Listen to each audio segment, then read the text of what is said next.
Rich is always a tough act to follow, so bear with us. I'm Tony Solomon. I'm Director of Insurance Solutions at JD Power, and with me is...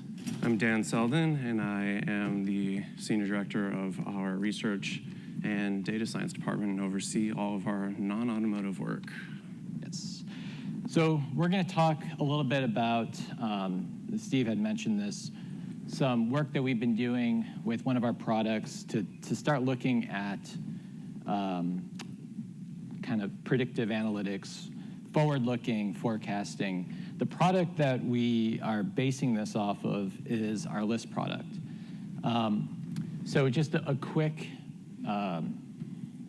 introduction to what list is for those of you who don't know what it is. List stands for Loyalty Indicator and Shopping Trends. We launched this in 2020. It's a daily tracker of shopping, switching, retention across auto, home, and renters insurance. We cover all 50 states. We go down to the zip code level. Currently, we're collecting about 3,000 completes per day. We cover pretty much every carrier you can imagine. We ask a pretty basic series of questions on a daily basis. What we kind of thought back in 2020 when we launched this was, if we could ask consumers a set of questions every single day, 365 days a year, what would we ask them? And basically what we came up with was, let's ask them about their shopping. Are they shopping? Are they quoting? Are they switching? If they switch, who do they switch from? So that was why we created List back in 2020. And is this gonna click? It's not working.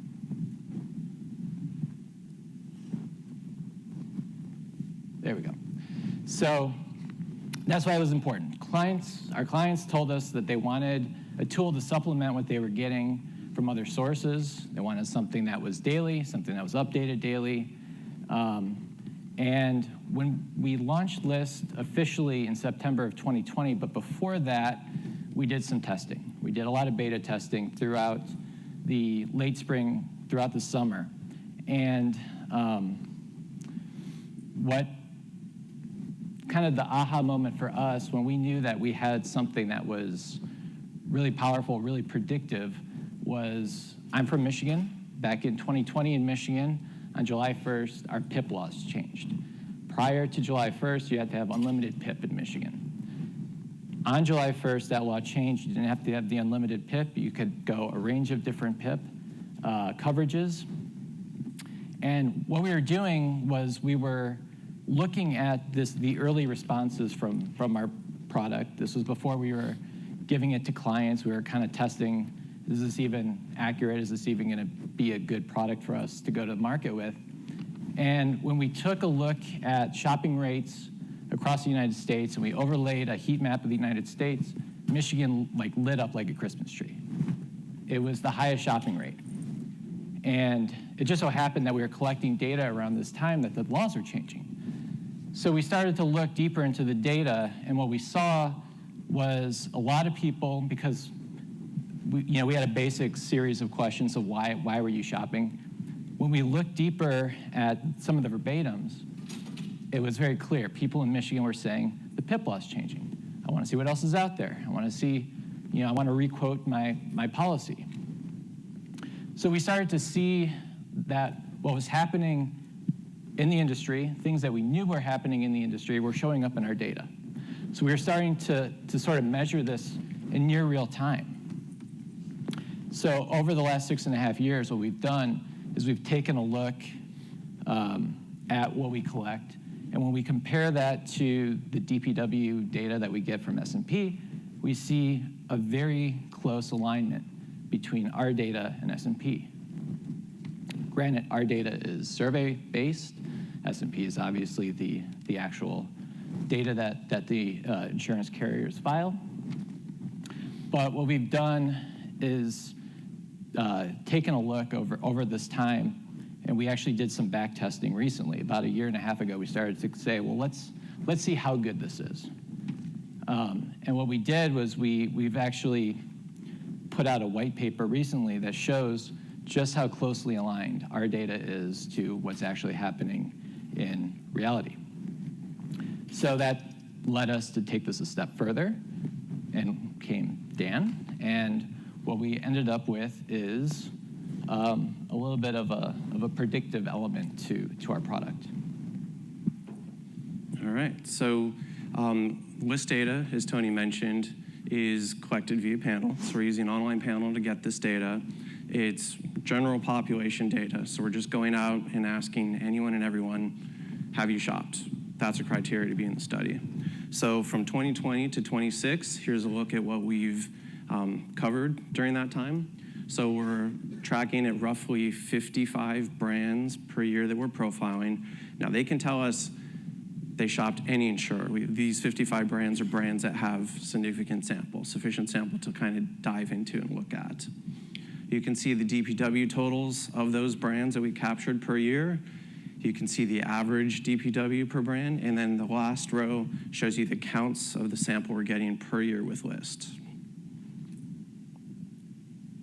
So what did we do? Is we took all that data, and within the data, we have the customer counts. As Tony mentioned, we have shopping rates, we have quote rates, we have who switched, where they came from. So we started creating different variables. So we looked at the new customers, who we're calling conquests. We looked at the lost customers, who are your defectors.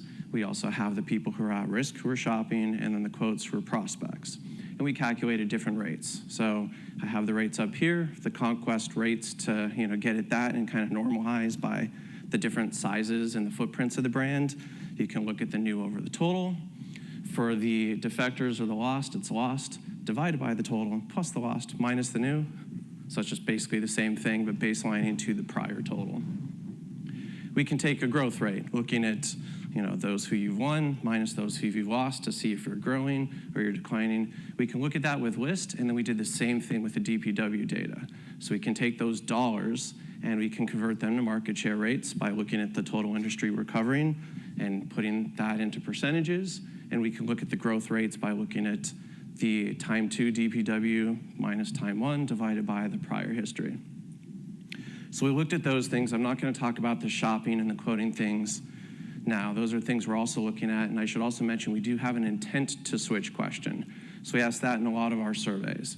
So there are people who haven't shopped yet, right? So you can think about the funnel that we talk about with our shopping study. Is you have the people who haven't shopped yet, but they might say they're going to shop or they have an intent to switch. You have those who have shopped but haven't switched. And then, of course, you have those who have actually made a change. So you can kind of see where folks are in that funnel with this data. So to take a look at how well List is doing, as Tony said, we first wanted to validate it. We want to see, is it reliable? Is it giving us an accurate measure of what's going on in the industry over time? And is it valid? Is it measuring something in the industry? Does it have construct validity, but does it also have predictive validity? So to make it easy, we stack the data. So we have all those different years. I've got Amica data from 2020, Amica data from 2021. I've got the DPW data for them. I have Allstate data across those years. We can stack that data up across time and take a look at what it looks like. And no fancy machine learning things here, like to keep it simple. Scatter plot, simple correlation. And you can see that the correlation of just the raw DPW with our list counts is 0.93. It's pretty good. That holds across years. So again, this is across years. In the paper Tony alluded to, we looked at it within year. It's in the 0.9s every year as well. If we normalize the data and convert it to percentages, doing that pushes the correlation up even higher. So it's reliably capturing what's happening with the premium dollars, and it's matching up to it pretty well. And it reliably captures that throughout the entire time that we've done this. So 6.5 years, every year looks just like this. Yep. So then the next fun step was, well, let's see if it can look forward. So that's the predictive element here. So we can take list data from 24 and predict DPW data in 25 and see if those growth rates align. And what we found is they indeed do. So again, keeping it simple multiple regression here. Model fit was a 0.23, not bad, explaining 23% of premium dollars with, online panel survey of asking folks if they've shopped or switched recently is not bad. And the tiny print is the formula there, so it's looking at the conquests and then the defections. And then to kind of have it hit home, plugging in things into the formula, you can see that a 1% growth rate on list is equivalent to what we're seeing as an 8% growth on DPW. And then again, for a dramatic license, I put in the very big numbers for the DPW there. And you can see I used the average DPW in 25. Forgive me for using the average instead of the mean because it's skewed data. Again, dramatic purpose. And if I apply that 8% rate, you can see it's also a very big number of growth that we're predicting. So I like pictures. So let's put it into a picture as I took that continuous data and I broke it into groups. So if we look at the list growth rate when it's showing a decline in growth of 5% or more, the DPW growth was a minus 3%. Don't get ahead and look at the line. Just focus on the bars for now. If you look at the next group over that's also showing a slight decline on list and growth, they're growing still, but less than the other bars at 5%. If you move up to the zero group, and it is not a pure zero, it is rounded zero, so there's tails around that. That's 6%, and then as you go up, you can see 9% and then 11% DPW growth. Now, we're talking about direct premiums written here. What would be great to look at would be PIF, right? Actual number of customers coming in and out, because that's more of what list is capturing. We don't have that, so DPW is a proxy to that. And we can now talk about that green line. We took a look at what the average DPW increase was over time, so kind of take this as taking rate. So on average, the industry has been taking rate at roughly 6% per year. So if you assume 6% per year is just taking rate, no new customers coming in and out, you can kind of apply a correction to these numbers, right? So at 0% for list growth, apply that 6%, you're basically growing at 0%. You're just taking rate, no new customers coming in and out. And it beautifully aligns with the zero. It's crazy when the data actually works out for you. This group here with the -3, that's probably more like, a -9% drop if you account for the fact that the reason it's not worse is because, you're taking rate.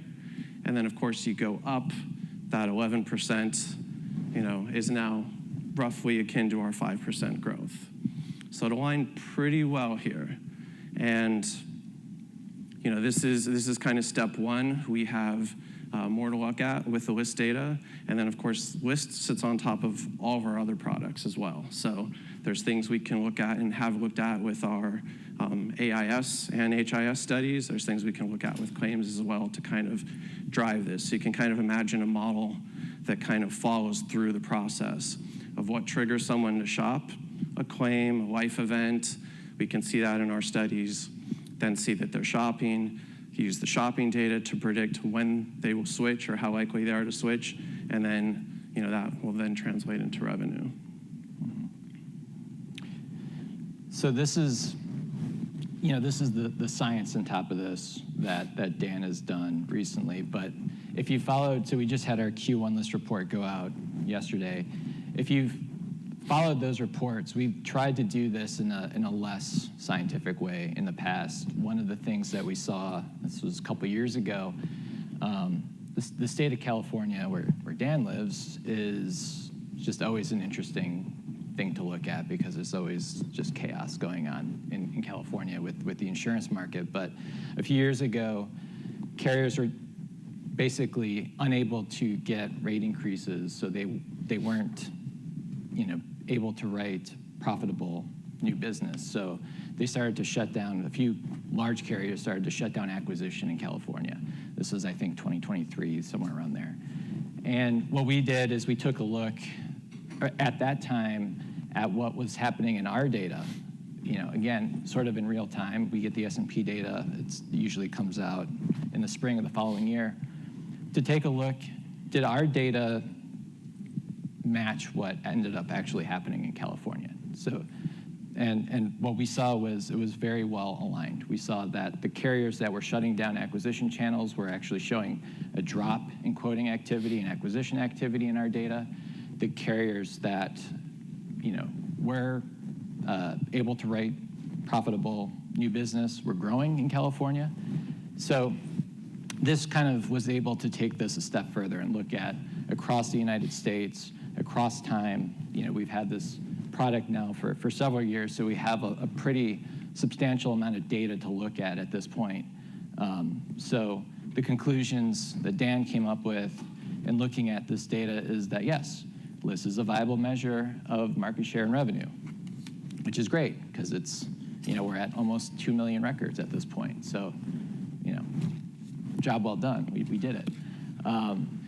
But it's also an early indicator, right? It's an early indicator of market changes. We've seen that, again, in a less scientific way, just looking at our data, doing basic analysis of it over the years. But it is a good indicator of market changes. List, when we launched it in 2020, it was a very basic measure of 30-day shopping rates. So every day we ask the same question every single day. Have you shopped in the past 30 days? Have you switched in the past 30 days? We've invested considerably in the product over the years. In 2024, we made a large change to the product. And we had about a 12-month runway to kind of make this change. Whenever you make a methodology change, bad things can happen. Dan was, with us and kind of holding our hand through that process. And what we were able to do is kind of change the way that we ask about shopping and switching in a way that preserved that 30-day trend. That's what we have reported on forever. The worst thing that could happen is, you spend 4 years reporting on a metric, and then all of a sudden, you can't do that anymore. So we were able to still keep that, but also what we were able to do is now look at a quarterly rate. This was a question that clients always would ask us. It's like, well, what's the quarterly rate? Well, you can't just multiply it by 3. It just doesn't work that way. What's the semi-annual rate? What's the annual rate? You can't just multiply by 6. You can't multiply by 12. It's not how the math works. But now we are able to do that the way that we're collecting this data, the way we're asking these questions. Both shopping and switching, auto, home, and rent. So there's a lot of stuff that we are still, working on, developing, rolling out in the coming months with this. So that's kind of the exciting thing that we have going on. And I know we have a few minutes. I don't know if there's questions. We'd be happy to answer any questions anybody has.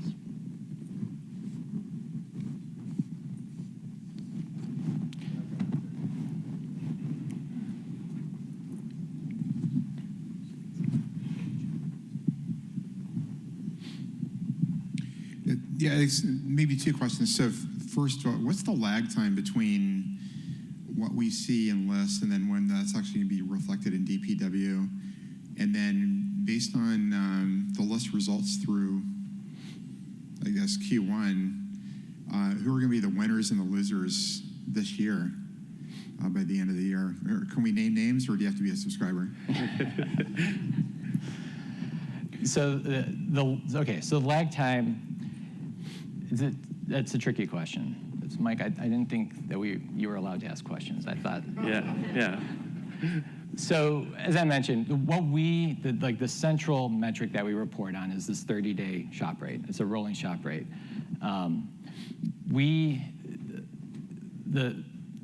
What we've seen in the past, and I assume it's going to hold true, is that if you start measuring that and you start kind of plotting that throughout the year, it sort of aligns in near real time with what you see in the market. So the 30-day look back was always kind of a bugaboo for us because I don't know exactly when in that 30 days you shopped. I can't pinpoint the day. So but if you start to aggregate the data over time and you start to measure it, what we were looking at was sort of the sample counts on a daily, weekly, monthly basis, and you start to kind of smooth that out. You start to see that trend really closely aligned with what you see in the industry. Now, when we get the S&P data, it's annual, so we get it once a year, and you kind of see how good you did. But what we've shown is that we've been pretty good, actually very good, at measuring and tracking that throughout the year and pretty close real time to what's actually happening. So, in terms of a lag, I don't know if there really is one. I mean, if you're just constantly collecting the data, you kind of see it just happening as it goes. Yeah, that's kind of what we're seeing. So to kind of build on that, the DPW data, to finish this off, I had to wait until April to get the 25 data, April 26 to get the April 25 data for DPW, just to show that it's 0.93 to 0.99 correlated with our list data. So the list is a real-time look at, as Tony said, at what's happening in the market, whereas you'd have to wait until the report comes out, in April to get the same information. In terms of who's going to win this year, maybe you should. It's more of a wait and see, I think. We had. I think that the big thing everybody's looking at right now is the State Farm Progressive. Is Progressive going to overtake State Farm, and when is that going to happen? We saw in the 25 data the margin was so narrow between State Farm is still number one, but by a pretty thin margin. It's something that we as a team at JD Power are kind of relying on this data, knowing how good it is to kind of start watching and measuring that to see, will we see it happen in our data before we get the final results of 26? So more to come on that. Yeah. Unless you know. Related Does to Dan that, know? Do you know? I know. Oh, okay, I know. good. So one of the things also that I didn't mention is we did look at this by carrier. So in the equation, I threw in a carrier variable as well to see, is it consistent across? The carrier variable wasn't significant, meaning this relationship is consistent across carrier. When I looked at the data carrier, or I used this information to predict, I've got a trend line right from 2020 on, and I can see where companies are going. So I can see Progressive's rate, and I can see State Farm's rate, and can predict out what will likely happen this year when we see the DPW data. So I have a guess, but. All